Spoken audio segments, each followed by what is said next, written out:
এয়া হৈছে আমাৰ চিকেন ড্ৰাই ফ্ৰাই এয়া খাব লৈছোঁ মিঠাই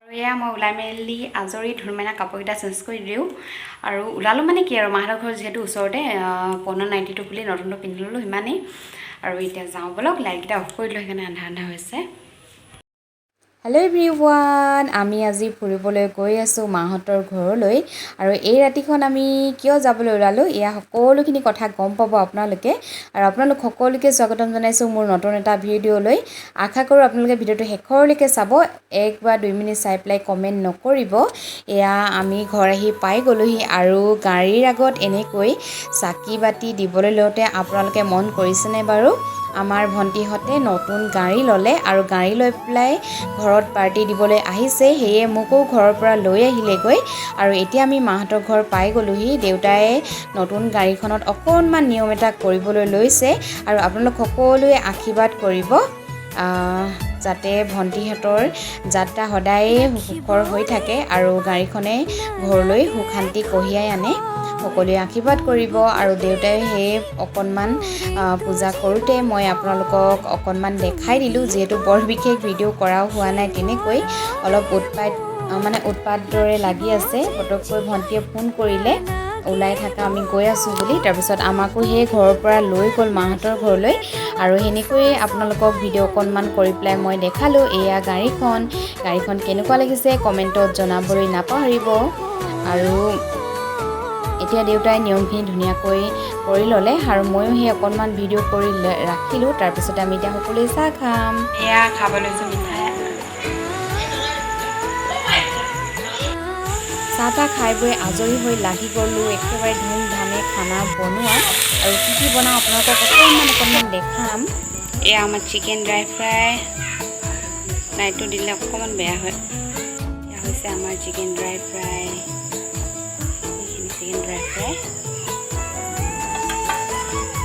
এয়া হৈছে বুট ভাজি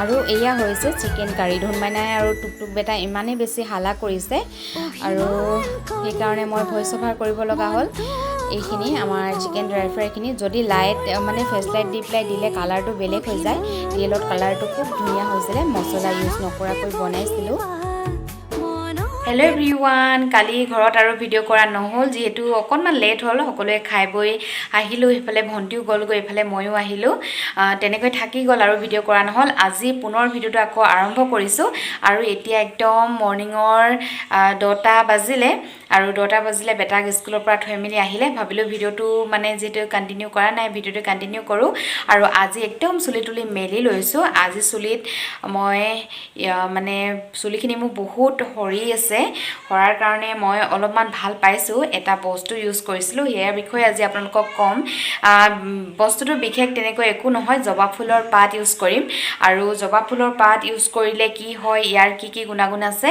ভিডিঅ'টোত মই আপোনালোকক কণ্টিনিউ মানে গৈ থাকিম আপোনালোকে স্কিপ নকৰিব ভিডিঅ'টো শেষলৈকে চাই থাকিব আৰু মোৰ চুলি খুবেই বেছি সৰিছিলে আৰু মই তেতিয়া মানে ভাবিলোঁ যিহেতু মই আগতে খুব বেছি মানে জবা ফুলৰ পাত ইউজ কৰোঁ তেতিয়া মোৰ খুব চুলিখিনি ভাল হৈ আছিলে ডেণ্ড্ৰফ নহয় হেয়াৰ ফলছ নহয় খুব ভাল হৈ থাকে গতিকে ভাবিলোঁ এতিয়া আকৌ পুনৰ আৰম্ভ কৰোঁ যিহেতু ব্যস্ততাৰ জীৱনত ল'ৰা ছোৱালীৰ লগত হাজবেণ্ডৰ লগত মানে থাকোঁতে কেতিয়াবা এনেকুৱা হয় মানে নিজৰ কাৰণে ভাবিবলৈ টাইমেই নহয় গতিকে ভাবিলোঁ অকণমান টাইম নিজৰ কাৰণে উলিয়াওঁ আৰু নিজকে কেয়াৰ লওঁ যিহেতু ধুনমাইনা এতিয়া অকণমান ডাঙৰ হ'ল গতিকে অলপমান সময়ো পাওঁ সেয়ে ভাবিলোঁ এতিয়াৰ পৰা মই নিজকে আকৌ কেয়াৰ লোৱা মানে আৰম্ভ কৰোঁ আচলতে এৰি দিব নালাগে মোৰহে থাকি গৈছিল আপোনালোকে তেনেকুৱা নকৰিব মোৰ চুলিখিনি সেইটো কাৰণে মাজতে কাটিবলগীয়াও হৈছিল বহুত মানে হেয়াৰ ফলছ হৈ আছিলে গতিকে একদম মুঠিটো একদম কমি গৈছিলে আৰু মাজতে মই খুব ভাল পালোঁ সেয়ে ভাবিলোঁ ভিডিঅ'টো আপোনালোকলৈ শ্বেয়াৰ কৰোঁ এতিয়া বলক মই কেনেকৈ বনাওঁ কি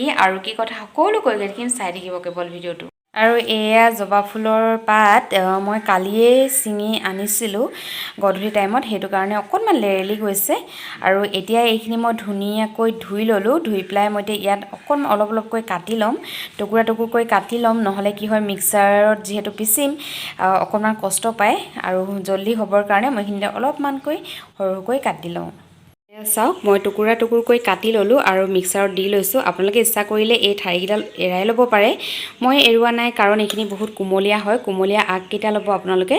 যদি মানে অলপ বুঢ়া টাইপৰ পাত লয় তেতিয়া কি কৰিব, লাঠিখিনি এৰাই ল'ব, তেতিয়া পিচ যাবলৈ ইজি হয়। এতিয়া মই মিক্সাৰত এইখিনি পিচি লওঁ, পিছাটো আপোনালোকক নেদেখাওঁ আৰু তাৰপিছত আপোনালোকক পুনৰ দেখাই আছোঁ। এয়া চাওক মই ধুনীয়াকৈ পিচি ল'লোঁ। যিহেতু অলপমান পিছল হয় গতিকে ইয়াত এখিলা দুখিলা পাত এনেকৈ থাকি যাব পাৰে, একো নাই এইখিনিত। এতিয়া মই এইখিনি এপ্লাই কৰিম আৰু আপোনালোককো দেখাই থাকিম। এয়া পিচি লোৱা হৈ গ'ল। তো এতিয়া জবা ফুলৰ পাতৰ পৰা বনোৱা পেকটো মই চুলিত কেনেকৈ এপ্লাই কৰোঁ আপোনালোকক দেখাম। বহুতে চাগে জবা ফুলৰ পাত এনেকৈ ইউজ কৰেই আৰু মইনো আজি কেনেকৈ কৰিছোঁ তাকে আপোনালোকক দেখাইছোঁ। যিহেতু মই ইয়াৰ পৰা বহুত ভাল ফলাফল লাভ কৰিছোঁ আৰু পুৰণি কালৰ পৰাই জবা ফুলৰ পাত, ফুল, জবা ফুলৰ গছৰ ছাল বহুতখিনি কামত আমাক প্ৰয়োজন হয়। আৰু আমি কেতিয়াবা এনেকুৱা হয়, আমাৰ চুলি সৰি সৰি শেষত এনেকুৱা হৈ গৈ চুলিখিনি আমাৰ কেতিয়াবা বান্ধিবলৈও লাজ লাগে, মানে বান্ধিলে একদম কম যেন লাগে। তেতিয়া আমি চুলিখিনি একদম মেলি ৰাখিবলৈ চেষ্টা কৰোঁ। এয়াও এটা বহুত ডাঙৰ বিপদ নহয়নে আমাৰ কাৰণে। আৰু সেইকাৰণে আমি বজাৰৰ পৰা বহুত কেতিয়াবা দামী দামী চেম্পু কিনি আনো, দামী দামী তেল আৰু সকলোবিলাক কিনি আনিও যেতিয়া আমি একেবাৰে লাষ্টত গম পাওঁ যে আমাৰ একো কাম নহৈছে, তেতিয়া আমি তেতিয়া মোবাইলত ধৰি লওঁ চাৰ্চ কৰিবলৈ বা চাবলৈ আৰম্ভ কৰোঁ যে কি কৰিলে আমাৰ চুলিখিনি ঠিক হ'ব। কিন্তু আমি ঘৰৰ কাষতে থকা জবা ফুলজোপাৰ আওকাণ কৰোঁ, নহয়নে বাৰু? কিন্তু যিসকলে ইয়াৰ ইউজ কৰিছে সকলোৱে জানে বহুত ভাল হয়। যিহেতু জবা ফুলত ভিটামিন চি আছে আৰু ভিটামিন চি আমাৰ চুলিৰ কাৰণে বহুতেই ভাল। নতুন চুলি গজাত সহায় কৰে, উফিৰ সমস্যা দূৰ কৰে, লগতে আমাৰ চুলিখিনি সৰাও বন্ধ কৰে। মাজতে খুব মই আপোনালোকক কৈছোঁৱে, মোৰ খুব চুলিৰ সৰি আছিলে। যেতিয়াৰ পৰা এই পেকটো মই ইউজ কৰিব লৈছোঁ চুলি সৰা একেবাৰে বন্ধ হৈ গ'ল। সেইকাৰণে মই সপ্তাহটোত 2 দিন হ'লেও লগাবলৈ চেষ্টা কৰোঁ আৰু এইখিনি মই এতিয়া ধুনীয়াকৈ লগাই হৈ গ'ল। এতিয়া আপোনালোকক দেখাইলোঁ, এটা কাটাই ধুনীয়াকৈ চুলিখিনি বান্ধি ল'লোঁ। এয়া দেখিলে আপোনালোকে মই গোটেই চুলিখিনি ধুনীয়াকৈ লগাই মেলি হৈ গ'ল আৰু পিছফালৰ পৰা আপোনালোকক দেখালোঁ। কাটা এটা মাৰি এনেকৈ ৰাখি থৈ দিছোঁ আৰু এইখিনি এঘণ্টাৰ কাৰণে ৰাখিব লাগিব, তেতিয়া আমাৰ পাতখিনি ধুনীয়াকৈ শুকাই যাব। যদি শুকুৱাত অকণমান দেৰি হয়, অলপ দেৰিকৈ ৰাখিলেও একো নাই, কিন্তু 45 মিনিটমান ৰাখিব লাগে। তাৰপিছত আপোনালোকে যিকোনো চেম্পুৰে চুলিখিনি ধুব পাৰে, কিন্তু হাৰ্বেল চেম্পু হ'লে বেছি ভাল। কেমিকেল ফ্ৰী হ'ব লাগে চেম্পুটো, তেতিয়া বেছি ভাল হয়। কাৰণ যিকোনো চেম্পুতে আজিকালি কেমিকেল পোৱা যায়, কিন্তু কেমিকেলৰ পৰা আমাৰ চুলিখিনি আকৌ অনিষ্ট হোৱা চান্স থাকে। গতিকে কেমিকেল ফ্ৰী চেম্পু হ'লে বেছি ভাল। আৰু এঘণ্টাৰ পাছত মই ধুনীয়াকৈ ধুই মেলি আপোনালোকক লগ পাইছোঁ। তেতিয়ালৈকে মই কেইটামান কাম কৰি লওঁ। আৰু এয়া চাওক মই এঘণ্টাৰ হোৱাৰ পাছত ধুনীয়াকৈ গা পা ধুই আজৰি হৈ আহি গ'লোঁ আৰু চুলিখিনি অলপমান শুকালেগৈ, অলপমান শুকাবলৈ বাকী আছে। আৰু এয়া চাওক খুব ধুনীয়া চফ্ট লাগে চুলিখিনি আৰু পিছল পিছল যিহেতু এটা ভাৱ থাকে, চুলিখিনি ঝঁট নালাগে, চুলি সৰিবলৈও কম হয় আৰু লগতে উফিৰ সমস্যাও দূৰ হয়। গতিকে আজি এই ভিডিঅ'টো আপোনালোকলৈ শ্বেয়াৰ কৰিলোঁ আৰু আজিৰ টিপছটো আপোনালোকৰ কেনেকুৱা লাগিলে জনাবলৈ একেবাৰে নাপাহৰিব। আৰু কোনোবাই যদি নতুনকৈ মোৰ চেনেলটো ভিজিট কৰিছে তেন্তে প্লিজ চেনেলটো ছাবস্ক্ৰাইব কৰিব আৰু আহিবলগীয়া ভিডিঅ'সমূহৰ ন'টিফিকেশ্যন পাবৰ কাৰণে বেল আইকনটো অল কৰি থ'ব। আৰু সকলোকে পুনৰ লগ পাম নতুন এটা ভিডিঅ'ৰ সৈতে। ভিডিঅ'টো শেষলৈকে চোৱাৰ বাবে সকলোকে বহুত বহুত ধন্যবাদ। তেতিয়ালৈকে সকলো সুস্থ সবল হৈ থাকক। Bye bye, love you all.